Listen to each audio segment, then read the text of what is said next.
ایسے تو یہ حکم عام ہے کہ جس چیز کی بھی وحی آپ صلی اللہ علیہ وسلم کی طرف سے کی جائے اس کی تلاوت فرمائے اور لوگوں کو اس کی تعلیم دے، لیکن اصحاب کہف کے قصے کے خاتمے پر اس حکم سے مراد یہ بھی ہو سکتا ہے کہ صحابہ کہف کے بارے میں لوگ جو چاہے کہتے پھرے، لیکن اللہ تعالیٰ نے اس کے بارے میں اپنی کتاب یعنی قرآن مجید میں جو کچھ جتنا کچھ بیان فرما دیا ہے وہی صحیح ہے، وہی لوگوں کو پڑھ کر سنا دیجیے، اس سے زیادہ دیگر باتوں کی طرف دھیان نہ دیجیے۔ یعنی اگر اسے بیان کرنے سے گریز و انحراف کیا یا اس کے کلمات میں تغییر و تبدیلی کی کوشش کی تو اللہ سے آپ کو بچانے والا کوئی نہیں ہوگا۔ خطاب اگرچہ نبی صلی اللہ علیہ وسلم سے ہے لیکن اصل مخاطب امت ہے۔ یہ وہی حکم ہے جو اس سے قبل سورۃ انعام آیت نمبر 52 میں گزر چکا ہے۔ مناد ان سے وہ صحابہ کرام رضی اللہ تعالیٰ عنہ جو غریب اور کمزور تھے، جن کے ساتھ بیٹھنا اشراف قریش کو گوارا نہ تھا۔ حضرت سعد بن ابی وقاص رضی اللہ تعالیٰ عنہ فرماتے ہیں کہ ہم 6 آدمی نبی صلی اللہ علیہ وسلم کے ساتھ تھے، میرے علاوہ بلال ابن مسعود، ایک حضلی اور 2 صحابہ رضی اللہ تعالیٰ عنہ تھے۔ قریش مکہ نے خواہش ظاہر کی کہ ان لوگوں کو اپنے پاس سے ہٹا دو تاکہ ہم آپ صلی اللہ علیہ وسلم کی خدمت میں حاضر ہو کر آپ صلی اللہ علیہ وسلم کی باتیں سنیں۔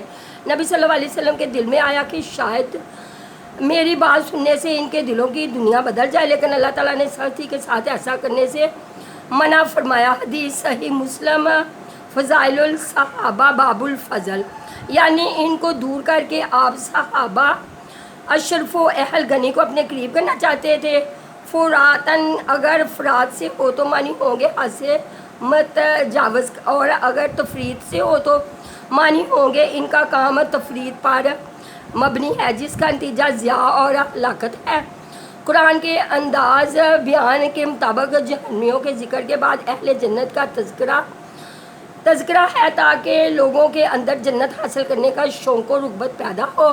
زمانہ نزول قرآن اور اس سے ماقبل رواج تھا کہ بادشاہ راؤسا اور سردار ان قبائل اپنے ہاتھوں میں سونے کے کڑے پہنتے تھے جس سے ان کی امتیازی حیثیت نمایاں ہوتی تھی۔ اہل جنت کو بھی جنت میں کڑے پہنائے جائیں گے، سن باریک ریشم اور استبراقین موٹا ریشم۔ دنیا میں مردوں کے لیے سونا اور ریشمی لباس ممنوع ہے۔ جو لوگ اس حکم پر عمل کرتے ہوئے دنیا میں ان محرمات سے اجتناب کریں گے انہیں جنت میں یہ ساری چیزیں میسر ہوں گی، وہاں کوئی چیز ممنوع نہیں ہوگی بلکہ اہل جنت جس چیز کی خواہش کریں گے وہ موجود ہوگی۔ وَلَكُمْ فِيهَا مَا تَشْتَهِي أَنفُسُكُمْ وَلَكُمْ فِيهَا مَا تَدَّعُونَ، جس چیز کو تمہارا جی چاہے اور جو کچھ تم مانگو سب جنت میں موجود ہے۔ مفسرین کا اس میں اختلاف ہے کہ یہ 2 شخص کون تھے۔ اللہ تعالیٰ نے تفہیم کے لیے بطور مثال ان کا تذکرہ کر دیا۔ یہاں واقعی 2 شخص ایسے تھے، اگر تھے تو بنی اسرائیل میں گزرے ہیں یا اہل مکہ میں سے تھے۔ ان میں ایک مومن اور دوسرا کافر تھا۔ جس طرح 4 دیواری کے ذریعے سے حفاظت کی جاتی ہے اس طرح ان باغوں کی چاروں طرف کھجوروں کے درخت تھے جو باڑ اور 4 دیواری کا کام کرتے تھے، یعنی دونوں باغوں کے درمیان کھیتی تھی جن سے غلہ جات کی فصلیں حاصل کی جاتی تھی۔ یوں دونوں باغ غلے اور میووں کے جامع تھے، یعنی اپنی پیداوار میں کوئی کمی نہیں کرتے تھے بلکہ بھرپور پیداوار دیتے تھے تاکہ باغوں کو سیراب کرنے میں کوئی انقطاع واقع نہ ہو یا برانی علاقوں کی طرح بارش کے محتاج نہ رہیں۔ یعنی باغوں کے مالک نے جو کافر تھا اپنے ساتھی سے کہا جو مومن تھا، نافرون جتھے سے مراد اولاد نوکر چاکر ہے، یعنی وہ کافر عجب اور غرور میں ہی مبتلا نہیں ہوا بلکہ اس کی مدہوش اور مستقبل کی حسین اور لمبی امیدوں نے اسے اللہ کی گرفت اور مکافات عمل سے بالکل غافل کر دیا۔ اس کے علاوہ اس نے قیامت کا ہی انکار کر دیا۔ پھر ڈاٹائی کا مظاہرہ کرتے ہوئے کہا کہ اگر قیامت برپا ہوئی بھی تو وہاں بھی حسن و حسن انجام میرا مقدر ہوگا۔ جن کا کفر و طغیان حد سے تجاوز کر جاتا ہے وہ مست بندار ہو کر ایسے متکبرانہ دعوے کرتے ہیں جیسے دوسرے مقام پر اللہ تعالیٰ نے فرمایا وَلَا إِنِّي رُجِعْتُ إِلَىٰ رَبِّي إِنَّ لِي عِندَهُ لَلْحُسْنَىٰ۔ اگر مجھے رب کی طرف لٹایا گیا تو وہاں بھی میرے لیے اچھائیاں ہی ہیں۔ افریت الذی کفر بآیاتنا وقال الاولین مالما ولادن، کیا آپ نے اس شخص کو دیکھا جس نے ہماری آیتوں کے ساتھ کفر کیا اور دعویٰ کیا کہ آخرت میں بھی مجھے مال اور اللہ سے نوازا جائے گا؟ اس کی یہ باتیں سن کر اس کے مومن ساتھی نے اس کو واضح و تبلیغ کے انداز میں سمجھایا تو اپنے خالق کے ساتھ کفر کا ارتکاب کر دے رہا ہے جس نے تجھے مٹی اور قطرہ پانی مٹی سے پیدا کیا۔ ابو البشر حضرت آدم علیہ السلام چونکہ مٹی سے بنائے گئے تھے اس لیے انسانوں کی اصل مٹی ہی ہوئی، پھر قریبی سبب وہ نطفہ بنا جو باپ کی سلب سے نکل کر رحم میں مادر میں گیا، وہاں 9 مہینے اس کی پرورش کی، پھر اسے پورا انسان بنا کر ماں کے پیٹ سے نکالا۔ بعض کے نزدیک مٹی سے پیدا ہونے کا مطلب ہے کہ انسان جو خوراک کھاتا ہے وہ سب زمین سے یعنی مٹی سے ہی حاصل ہوتی ہے، اسی خوراک سے وہ نطفہ بنتا ہے جو عورت کے رحم میں جا کر انسان کی پیدائش کا ذریعہ بنتا ہے۔ یوں بھی ہر انسان کی اصل مٹی ہی قرار پاتی ہے۔ نہ شکر انسان کو اس کی اصل یاد دلا کر اسے اس کے خالق اور رب کی طرف توجہ دلائی جا رہی ہے۔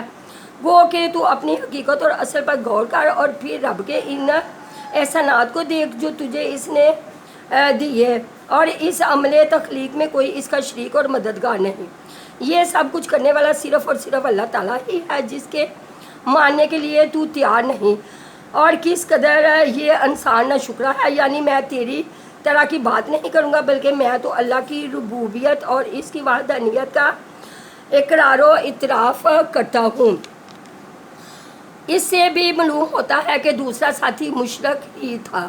اللہ کی نعمتوں کا شکر ادا کرنے کا طریقہ بتلاتے ہوئے کہا کہ باغ میں داخل ہوتے وقت سرکشی اور غرور کا مظاہرہ کرنے کی بجائے یہ کہا ہوتا ماشاء اللہ لا قوت الا باللہ، یعنی جو کچھ ہوتا ہے اللہ کی مشیت سے ہوتا ہے، وہ چاہے تو اسے باقی رکھے یا چاہے تو اسے فنا کر دے۔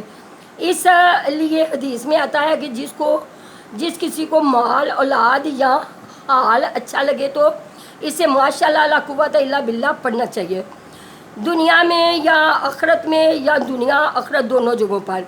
حسبان غفران کے وزن پر حساب سے ہے، یعنی ایسا عذاب جو کسی کے کرتوتوں کے نتیجے میں آئے، یعنی آسمانی عذاب کے ذریعے سے وہ محاسبہ کر لے، اور یہ جگہ جہاں اس وقت سرسبز و شاداب باغ ہے چٹیل اور چکنا میدان بن جائے، یا درمیان میں جو نہر ہے جو باغ کی شادابی اور زرخیزی کا باعث ہے، اس کے پانی کو اتنا گہرا کر دے کہ اس سے پانی کا حصول ہی ناممکن ہو جائے، اور جہاں پانی زیادہ گہرائی میں چلا جائے تو پھر وہاں بڑے بڑے ہارس پاور کی موٹریں اور مشینیں بھی پانی کو اوپر کھینچ لانے میں ناکام رہتی ہیں۔ یہ کنایا ہے ہلاکت و فنا سے، یعنی اس کا سارا باغ ہلاک کر ڈالا گیا، یعنی باغ کی تعمیر و اصلاح اور کاشتکاری کے اخراجات پر کف افسوس ملنے لگا۔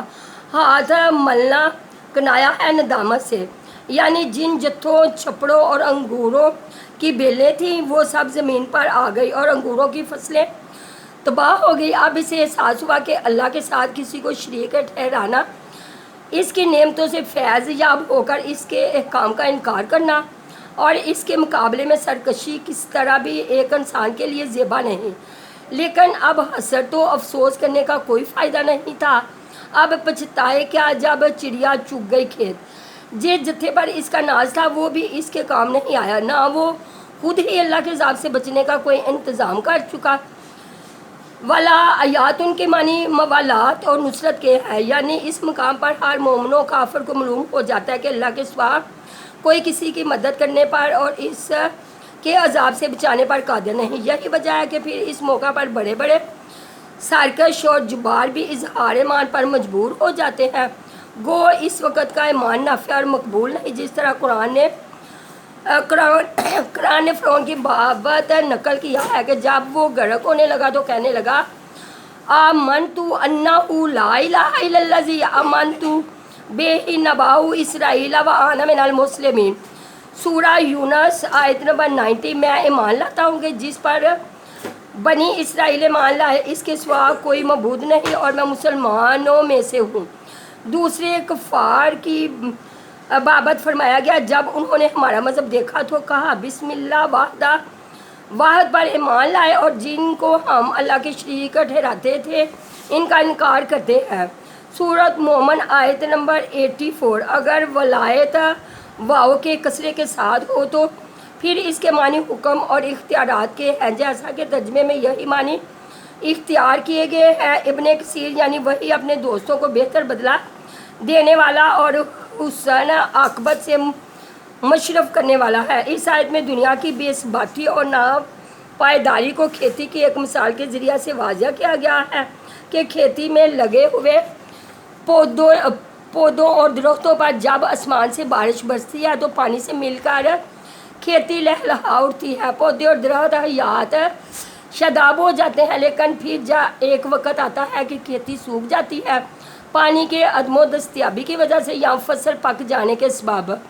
تو پھر ہوائیں اس کو اڑائی پھرتی ہیں، ہوا کا ایک جھونکا کبھی اسے دائیں جانب اور کبھی بائیں جانب جھکا دیتا ہے۔ دنیا کی زندگی بھی ہوا کے ایک جھونکے یا پانی کے بلبلے یا کھیتی کی طرح ہے جو اپنی چند روز بہار دکھا کر فنا کے گھاٹ اتر جاتی ہے، اور یہ سارے تصرفات اس ہستی کے ہاتھ میں ہیں جو ایک ہے اور ہر چیز پر قادر ہے۔ اللہ تعالیٰ نے دنیا کی یہ مثال قرآن مجید میں متعدد جگہ بیان فرمائی، مثلا سورہ یونس آیت نمبر 24، سورۃ زمر آیت نمبر 21، سورۃ حدید آیت نمبر 20 وغیرہ میں۔ اس میں ان اہل دنیا کا رد ہے جو دنیا کے مال و اسباب، قبیلہ و خاندان اور آل و اولاد پر فخر کرتے ہیں۔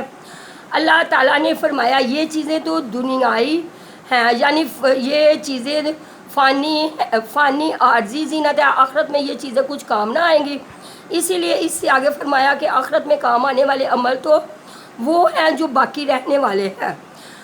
باقیات صالحات، باقی رہنے والی نیکیاں کون سی یا کون سی ہیں؟ کس نے نماز کو، کسی نے تحمید و تسبیح اور کسی نے تکبیر و تحلیل کو اور کسی نے بعض اور مال خیر کو اس کا مصداق قرار دیا، لیکن صحیح بات یہ ہے کہ یہ عام ہے اور تمام نیکیوں میں شامل ہے۔ تمام فرائض و واجبات اور سنن و نوافل سب باقیات صالحات ہیں، بلکہ منہیات سے اجتناب بھی ایک عمل صالح ہے جس پر عند اللہ اجر و ثواب کی امید ہے۔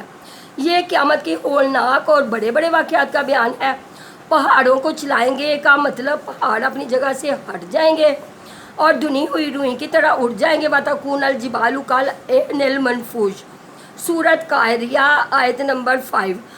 اور پہاڑ ایسے ہو جائیں گے جیسے دھنی ہوئی رنگین اون۔ مزید دیکھیے سورہ طور میں، سورہ نمل میں، سورہ طٰہٰ میں۔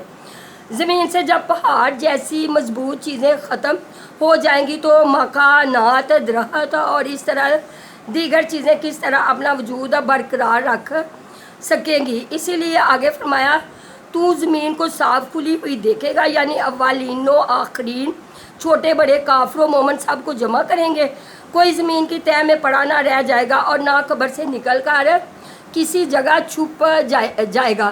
اس کے معنی ہے کہ ایک ہی صف میں اللہ کے سامنے کھڑے ہوں گے یا صفوں کی شکل میں بارگاہ الہی میں حاضر ہوں گے۔ قرآن کی اس صراحت نے واضح کر دیا کہ شیطان فرشتہ نہیں تھا۔ فرشتہ اگر ہوتا تو حکم الہی سے سرتابی کی اسے مجال ہی نہ ہوتی، کیونکہ فرشتوں کی صف اللہ تعالیٰ نے بیان فرمائی، لا یسون اللہ یامرکم ویفعلون ما یؤمرون، سورۃ تحریم۔ وہ اللہ کے حکم کی نافرمانی نہیں کرتے اور وہی کرتے ہیں جس کا انہیں حکم دیا جاتا ہے۔ اس صورت میں یہ اشکال ہے، اگر وہ فرشتہ نہیں تھا تو پھر اللہ کے حکم کا وہ مخاطب ہی نہیں تھا، کیونکہ اس کے مخاطب تو فرشتے تھے، انہیں کو سجدے کا حکم دیا گیا تھا۔ صاحب روح المعانی نے کہا کہ وہ فرشتہ یقیناً نہیں تھا، لیکن وہ فرشتوں کے ساتھ ہی رہتا تھا اور ان ہی میں شمار ہوتا تھا، اس لیے وہ بھی اسجدوا لآدم کے حکم کا مخاطب تھا اور سجدہ آدم کے حکم کے ساتھ اس کا مخاطب کیا، یعنی قطعی ہے۔ ارشاد باری ما مانا آقا اللہ تسجد اذ امرتک، جب میں نے تجھے حکم دیا تو پھر تو نے سجدہ کیوں نہ کیا؟